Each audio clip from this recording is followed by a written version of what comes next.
नमस्कार, आपको बता दें कि विश्व पर्यावरण दिवस 2025 पर स्वास्थ्य और नागरिक सहभागिता की ऐतिहासिक साझेदारी का शुभारंभ मंत्री विपुल गोयल और राजेश नागर ने अभियान का उद्घाटन किया। साथ ही अमृता अस्पताल ने छात्रों के नेतृत्व में ग्रीन फ्रेंड्स क्लब लॉन्च किया। श्री विपुल गोयल, माननीय कैबिनेट मंत्री, हरियाणा सरकार ने कहा कि विश्व पर्यावरण दिवस हमें ये याद दिलाता है कि हर शहर और हर नागरिक की भूमिका इस धरती को पुनर्जीवित करने में अहम है। स्वच्छ और हरित फरीदाबाद केवल एक प्रतीकात्मक पहल नहीं बल्कि एक सशक्त आह्वान है। मैं अमृता अस्पताल को इस परिवर्तन का अग्रदूत बनने के लिए बधाई देता हूँ। जब सरकार, संस्थान और समाज एकजुट होते हैं, तब बदलाव अवश्यंभावी होता है। फरीदाबाद भारत के सबसे स्वच्छ और हरित शहरों में शुमार हो सकता है। फ्लैग ऑफ समारोह के बाद अमृता अस्पताल के अमृतेश्वरी सभागार में एक प्रेरणादायक और भावनात्मक कार्यक्रम आयोजित किया गया, जिसमें पर्यावरण प्रेमियों, स्कूल कॉलेज के छात्रों, जनप्रतिनिधियों और नागरिक समाज के सदस्यों ने भाग लिया। और इसके अलावा आज यहाँ पर माँ अमृतामयी अस्पताल के अंदर जो पर्यावरण दिवस पर एक ग्रेटर फरीदाबाद को सुंदर और क्लीन और ग्रीन बनाने का जो संकल्प लिया, मैं ये कहना चाहूँगा उसके साथ जो पार्टिसिपेंट है, जो लोकल यहाँ के स्टेक होल्डर हैं, बिजनेसमैन हैं, स्कूल के मालिक हैं, बिल्डर्स हैं, सभी लोग यहाँ पर आए हैं। उनको भी मैं यही कहना चाहूँगा कि प्रशासन और सरकार आपके साथ है। इस ड्राइव के अंदर हम हैंड होल्डिंग करके चलेंगे और अगले कुछ दिनों में इसका परिदृश्य बदल जाएगा। इसी के लिए राजेश नागर जी, जो कैबिनेट में मेरे साथी, मेरे बाल सखा, वो भी यहाँ पर हैं। हम सब मिलकर इस कार्यक्रम को अंजाम देंगे और अगले कुछ दिनों के अंदर ग्रेटर फरीदाबाद के अंदर स्वच्छता की बात हो, पौधारोपण की बात हो और अन्य जो भी पर्यावरण से रिलेटेड जो भी बातें, उन सब में इजाफा आएगा, ये हम विश्वास करते हैं। फरीदाबाद इंडस्ट्रियल एरिया है और एक्टिव लेवल की अगर बात करें तो पोल्यूशन बहुत ज्यादा रहता है। ऐसे में क्योंकि आप पहले भी पर्यावरण मंत्री रहे, आपने बहुत अपने प्रयास किए थे। देखिए इस पोल्यूशन को कम करने का काम स्वच्छता और पौधारोपण ही है। इसका कोई और अल्टरनेटिव नहीं है। इसको मिलकर, खाली सरकारें इस काम को कर नहीं सकती, लेकिन जब तक लोगों की हैंड होल्डिंग नहीं होगी ये सक्सेस नहीं हो सकता। मुझे लगता है लोग इसके लिए तैयार हैं। आप लोगों का भी धन्यवाद, इतनी मात्रा में आप यहाँ पर आए हैं कि आप सब लोग इस बात को लोगों को प्रेरित करने का काम करेंगे तो जरूर हम अपने फरीदाबाद को क्लीन और ग्रीन फरीदाबाद बनाएंगे। हरियाणा में राहुल गांधी का दौरा रहा और 1 महीने में संगठन खड़ा करने का दावा राहुल गांधी ने किया है। ये दावे पहले भी बहुत बार हो चुके हैं। आज 13 सालों के अंदर ये अपना संगठन खड़ा नहीं कर सके। 3 बैठकें विधानसभा की हो चुकी हैं। अरे राहुल गांधी जी संगठन तो बाद में बनाएंगे। चंडीगढ़ के अंदर आए थे, पहले नेता प्रतिपक्ष तो दे जाते कि आने वाले विधानसभा के अंदर नेता प्रतिपक्ष तो हो। 7 महीने से वो नेता प्रतिपक्ष नहीं चुन सका जो व्यक्ति, वो क्या संगठन खड़ा करेगा। ये लोग अच्छे तरीके से मीटिंग में भी राहुल गांधी के सामने गुटबाजी देखने को मिली कांग्रेस की, किस तरीके से देख रहे हैं? मैंने कहा ना, कांग्रेस समाप्ति की ओर है, ना नियत है, ना नीति है, ना संगठन है। इसलिए चाहे राहुल गांधी जी आए, चाहे कोई और आए, इसका कोई सोल्यूशन होने वाला नहीं है। अब देखो ना, ये बात कर रहे हैं आगे संगठन बनाएंगे डिस्ट्रिक्ट में। अरे विधानसभा के अंदर नेता प्रतिपक्ष तो दे जाते इसलिए कोई ऐसी बात नहीं। देश के प्रधानमंत्री के 11 साल हो चुके हैं, किस तरीके से देखते हैं? प्रधानमंत्री के 11 साल पूरे हो चुके हैं। माननीय मोदी जी के स्वर्ण जो है स्वर्ण काल जिसे कहते हैं, 11 साल पूरे हुए हैं और एक बहुत ही उत्तम देश की स्थिति आज कहाँ से कहाँ पहुँच गई। आज देश चौथी आर्थिक अर्थव्यवस्था है। उसके बाद हर फील्ड के अंदर देश ने आगे बढ़ने का काम किया है और मैं समझता हूँ 60-70 साल बनाम जो 11 साल के अंदर जितना काम हुआ, ये देश का हर व्यक्ति जानता है और विश्व भी आज इसे रिकॉग्नाइज कर रहा है।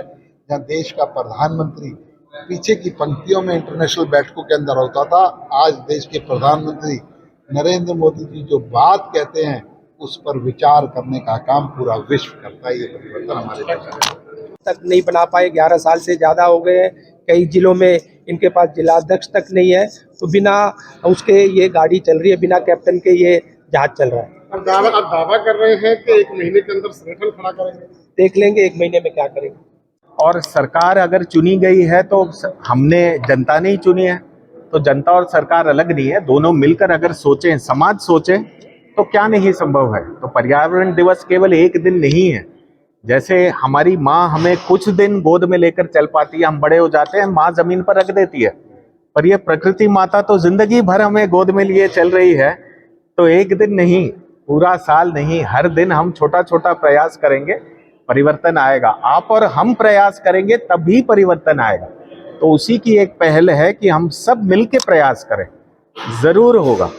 आपने पहल शुरू की है, लेकिन दोनों मंत्रियों ने लोगों से आह्वान किया है कि पेड़ का ध्यान भी रखा जाए। आप क्या कुछ करेंगे? बिल्कुल, जैसे कि हमने बोला कि हम यहाँ 1-2 किलोमीटर रोड हम ले लेंगे, हमने कहा हमारी देखरेख में हमने और लोगों से, स्थानीय लोगों से बात किया तो उन्होंने, आगे वालों ने बोला हम 2 किलोमीटर देख लेंगे। अब हम वैसे ही समाज में अलग अलग जिनकी संस्थाएं हैं और जो भी RWS हैं, सबको जोड़कर इसी प्रकार आगे ले जाने की चेष्टा कर रहे हैं कि सभी अपने अपने क्षेत्र में सभी मिलकर करें। कोई एक बोर्ड लगाने के लिए नहीं, परंतु सभी मिलकर करें तो क्यों नहीं होगा। मेरे मंत्री जी ने जिस तरीके से मंच पे कहा है कि अगली 1 साल के बाद, अगली 5 तारीख को जब आएंगे तो यहाँ का माहौल बदला हुआ, तो क्या लग रहा है कितना बदला हुआ होगा? ये आप और मैं निर्धारण करेंगे, सिर्फ मैं नहीं, आप भी बताएंगे कि 1 साल बाद क्या छवि होगी। अगर आप चाहते हैं और मैं चाहता हूं, कौन रोक लेगा? परिवर्तन आएगा, करना चाहते हैं होगा। आपको भी और मुझे भी, दोनों को करना है।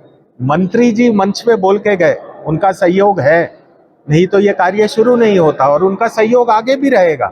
वो भी चाहते हैं कि कुछ अच्छा हो, परंतु आपको और मुझे ही आगे बढ़ चढ़कर समय निकालकर करना पड़ेगा। स्वामी जी, जैसे प्रत्येक पेट्रोल की प्रत्येक लीटर की खरीद पर रोड को बनाने के लिए, उसको मेंटेन करने के लिए 2 रुपए एक्स्ट्रा प्रत्येक भारतीय नागरिक देता है, लेकिन फिर ये इन पर बजट क्यों डाल रहे हैं? सरकार अपने आप क्यों नहीं उनको डेवलप कर रही है? उनपे फलदार, वृक्षदार, इमारती लकड़ी वाले पौधे लगाए, रोड पे निवारण, जगह जगह टूल लगा। देखिए, मेरे वस्त्र को देखिए, सन्यासी वस्त्र धारण किए हुआ हूं, तो आपको जब सरकार से जो प्रश्न पूछने चाहिए, हम भी पूछते हैं, परंतु उसके अलग अलग मंच हैं। आज के कार्यक्रम में सभी जब एक होकर चल रहे हैं, मैं चाहता हूं कि किसी प्रकार काम आगे बढ़ जाए, कि कुछ ना कुछ तो हो, एक पेड़ लगे। मेरे मन में सदैव ये रहता है कि बहुत बड़े आंकड़े नहीं, एक व्यक्ति के आंसू पहुंच सको वो बहुत बड़ी बात है, वो एक जीवन भर की उपलब्धि है। एक व्यक्ति के आंसू पहुंच सको तो पेपर में 1000 नंबर लिखे हुए, नाम लिखे हुए, उससे मतलब नहीं है। एक पेड़ लगा पाओ, बहुत बड़ी बात है। आज हम जो कर सकते हैं वो देखते हैं, पूरे राष्ट्र को, दुनिया को सुधारने वाले अलग काम, वो बहुत बड़े काम है। छोटे छोटे कदम से ही शुरू होते हैं। हम अपने हाथ में इसका तो बागडोर लें कि अपने क्षेत्र का लें, धीरे धीरे समाज का होगा, धीरे धीरे राष्ट्र का भी होगा ना। धन्यवाद। 26 जनवरी आती है, लोग अपनी स्वतंत्रता दिवस मनाते हैं और इसके बाद थोड़ी दिनों बाद फिर उसको भूल जाते हैं। उसी तरीके से 5 जून आया है, उसको फिर 6 जून के बाद मैंने आपसे भी बोला, आप भूलोगे कि नहीं बताओ, आप भूलोगे कि नहीं आप बताओ। मैं नहीं भूलूंगा। क्या आप मेरे साथ खड़े हो कि नहीं आप बताओ। हम सब मिलके खड़े होंगे, जरूर होगा। नमस्कार। हमारी हर वीडियो सबसे पहले देखने के लिए चैनल को सब्सक्राइब करके दबाएं बेल आइकॉन।